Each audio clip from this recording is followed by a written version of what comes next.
afternoon, Attention TV. So, Abrabom assetapa na de breno awie kakra ahwefo mo fa nkyeye an edubire bia. Weda na yes ade sakura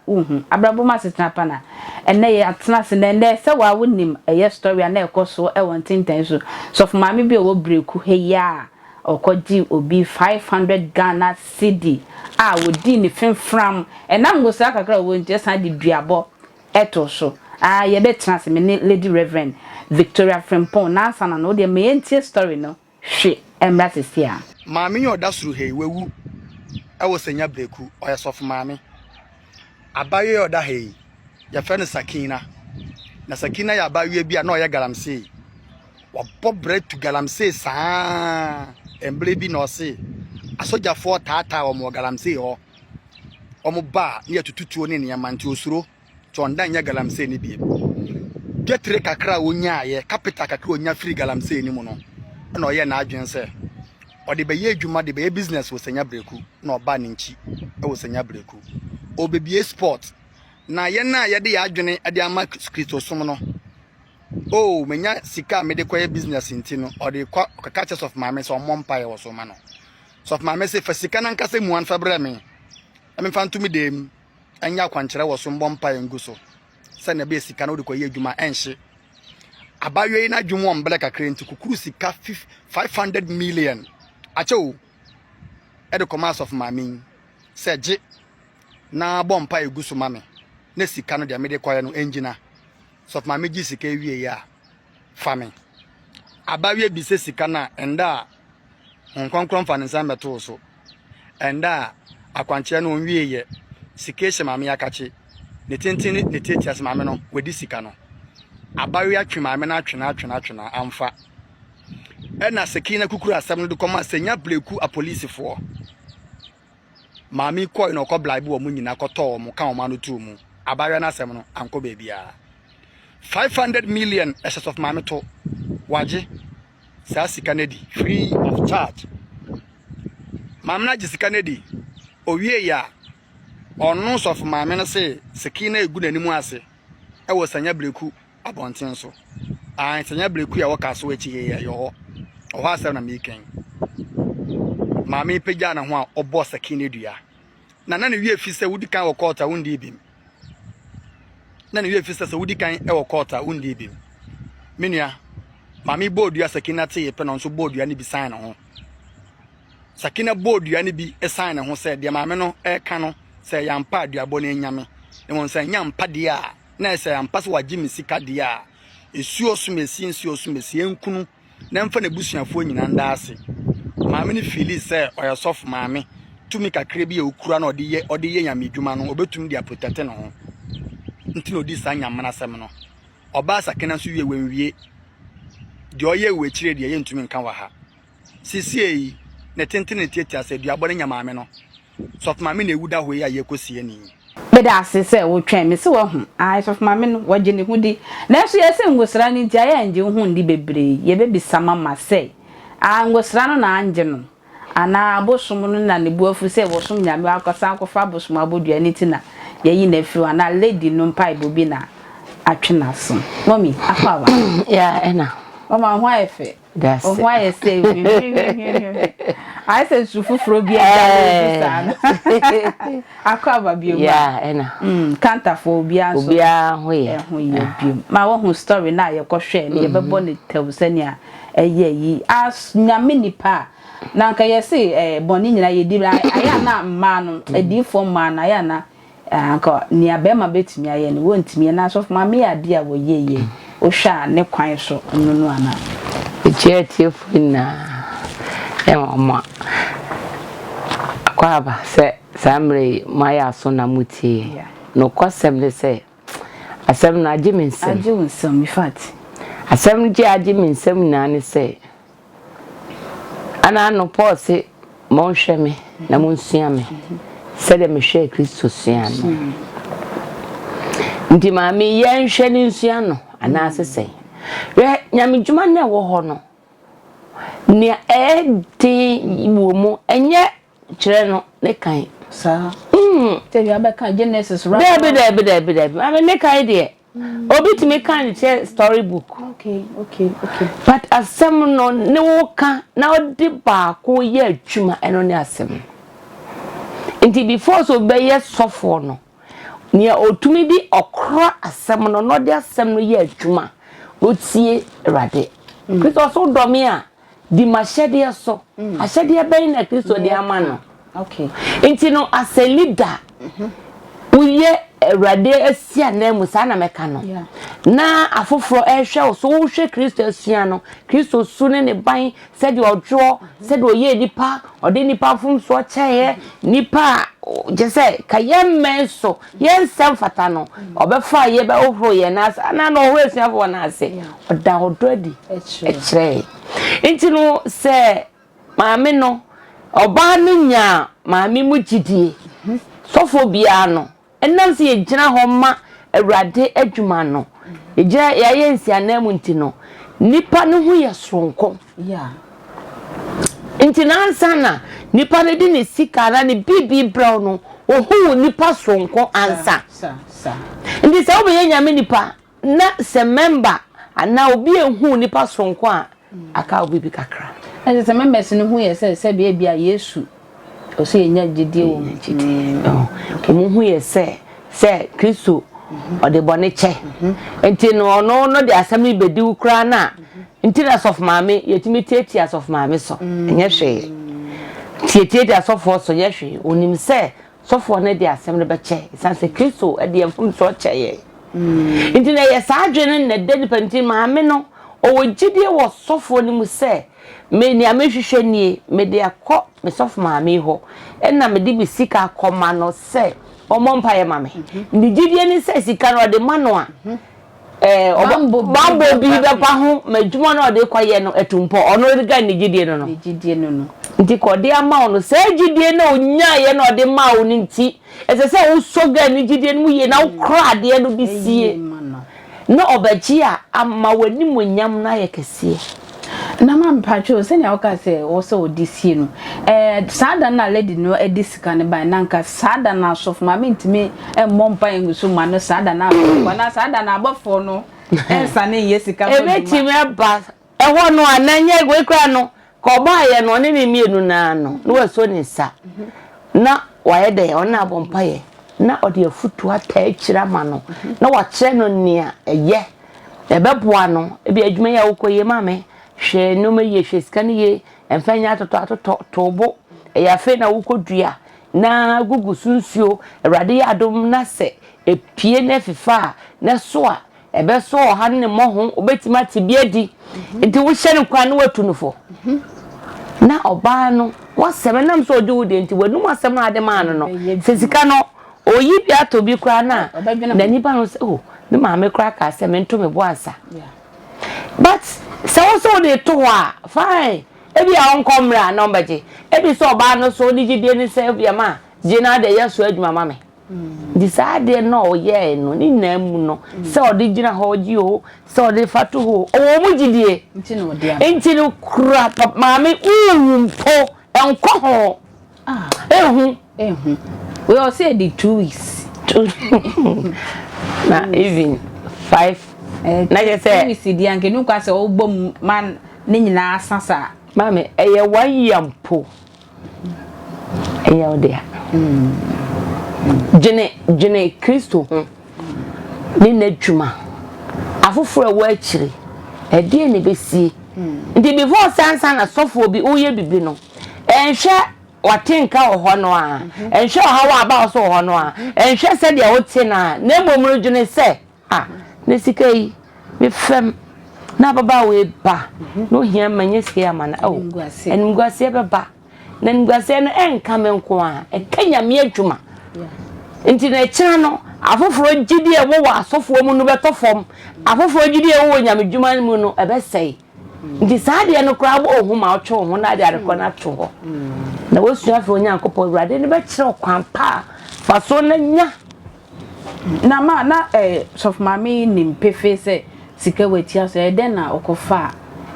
kosua esan bodua nya ade uju hu disa ade na ko hu na baiwa no na wa fa ne ho adia na nya mbesane abagina aho no menti ase kakra ni nyambe sane abaje no o sane abaje wo kwa benso Nyankopon ne no kwafo ne nam onge woni mujiti no mujindi wo ye no kwafo no saafo ne rade ne momona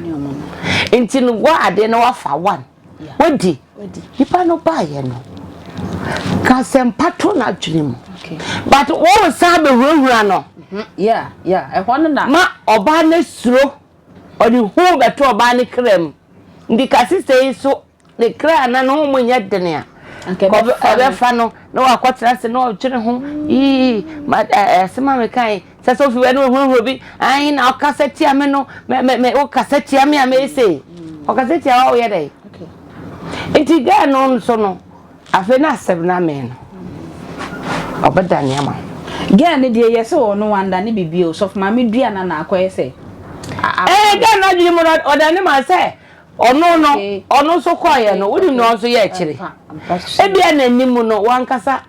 but ono so be sorry ono so sorry ebi ozo kodu fie no ebi ono nkura ni nkotodua ni mo kwaye se awurade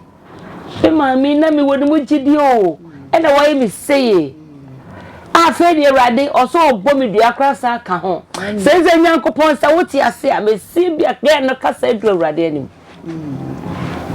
Tibi enya bo som duka na ekunu Nyankopon na nkasa na ekunu ato ache so mama de ko fashion up ma se se so mama abewu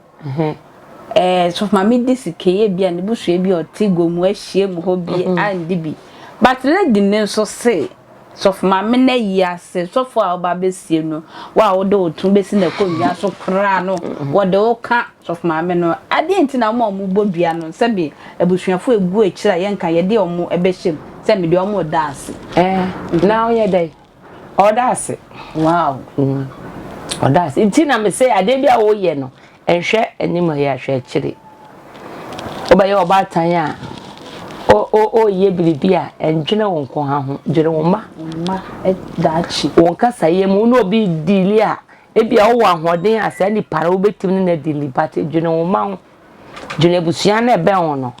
ebi no obi emre nti nipa bi a wo ti asase we so wo ye bibia wo feel big say wo ye wo ba ya fa ho adi no boa wa jere busia ho sense onyi wo mu na na ebia eden wo saa asame a wo kan we di okay ebetuma ye adwuma obi so ebusuan mu a entimi nkonka no okay how obi gidi ne tumi ekura no ne nyame so ade na mo no udi awe no enya ne hwe onko diska no but de ma me no circle no ne ebe no ebenya wo mo okay ntima sesi na ka me aye se o eyiye bi ba na obekọ a obisa eyiye ni mu yi ansa na wako to se ufu nsi o ma ufu enye ye bi nye bibia na etutum nika ekọ ase nti ansa na bibi besie na wo kọ no tie mu ye pre na ye na e fashion na bi wa wapa me ho ntoma kabastai bi o de kọ na se fo nti no na odne ho akohyem nipa bebre kwa yase ba be hu amane bebre kwa yase ba mo hauba onchie mu kra no obaba bedure be wiase na adwuma sem na yebasa eyiye kuro ya ye pre enye nipa no da na we ho na elo na mo ne style bia wo pam mana fitino ni se de ogira so no kogira ho akonko na watwetwe tare na chese ha ba so enti esese nipa ni da ho enti we no edi no da no so kwa so fuma me ne da no so kwa enti na chese na sifi o wadi o tiso ede no de we na butu so okay so fuma me ne wadi o tiso sanse ma me no kwasem o Kristo anim se so fuma me bia na so fo bi nyame hohom tini mo nyame suro tini mo ebe ye den be ye nwanwa se usika bedi ne nche mpo oyelipa sika na fanensa se ka oba ye no ebreso ye no se ni pa no obe pepe ko pem se ne nsa be ka sika no kwansa na anaba ana oba mpo obinya sempa ka chen se me o ma mi se ni se di ka akoma to yem be pa cho mami ebreka krabi on sabeka pase won to me san focus ya se o poni dua ono ode ni sika na bra ono sa bo ni dua ku no awo ebe so the koy no obi ani ho nti wasi say ye no krese wadi a anaso di ne sika brena esuo ya esuo tabiri henya no na afa no ene sika nso wadi yo bia na eboni dia mommy says ya so for mama she free see abusuafo so mo amfa ne sika brena body no obekwa akofa akoton nyame ni pabremu kakra body no sika sa then ese busu adofu no sisi asase ni wa ade edi sika ba woni pam ye bra wawu wow sisi ano body na oba ne se obaje no asema eden nungwa sema abusua babu se obi wu ne yensie ne yempa opomba eho mfaso eche ni pakro nti abusua no demo no se yamfafuru na mabusua nkra wo mo de hye na nungwa se kase ofie ho okay nti no ono so guy no strategy awafa no se ene ke furu nkra mo nsanka nti abusua no mo ose o musie kro betu mo ya abusua bai ye bi sa se abusua we na kro no mo betu akọka obi utu ko bi asem mo de hye kro we just asem ka se kro beto afie ho intimacy nan I want to aso ye refi we num ye mo na ne basmesi ma me asmesi we enua ye be kire wase ne ba owu ya okodi obi sika me poni di obodua me kun no ni furu kwa ye ntimansie sister ne be fa furu no sister endafo nti no nso ehu se no betim de atwa mo kanti me de ka metimi aka ne se abusua no ne be sie na nya sie awie abusua ne mpa bosia no muntu lady ni sika mfa ma no ana yem ko asori futu mu ko hwese bi da ho a se no ye di hwam no o me pa ne zakwa nti no ne oye ato ho no wo mu nkom no mu nkɔhwɛ na ye mfentu aka no ne yensie no se wo ma nsie dia ebe ha atwene nya wo ka kire busua na me ka kire busua ne busua no asofo funufu kakra because it's asofo the Bible no duabo no oh that story ni yeta what is going on say am money na asofo no okona no hide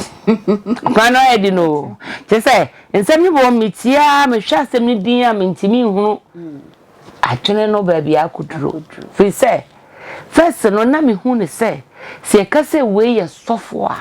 mama ne nchen kokora ya asem okona nima se na bese akoto akasa ahobrase sofo kora ne ho sofo nkasa bebre asofo property so adom no efro na obe preach abupom akasa owia ojo ese so ojo sofo nye obi a sofo ndi fel me na me mpefel di na even dimene wona ofro bi or so ma ka cho say enye ade se mudian no so enye fe as a leader as a sofo e bi so yes of kito so ekasi o eni kwan say member ana obitumi nya wanim ya oso what is meaning of so no akoso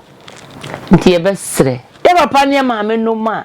ye nyame adwuma ye mu nkompone ye hwe yachi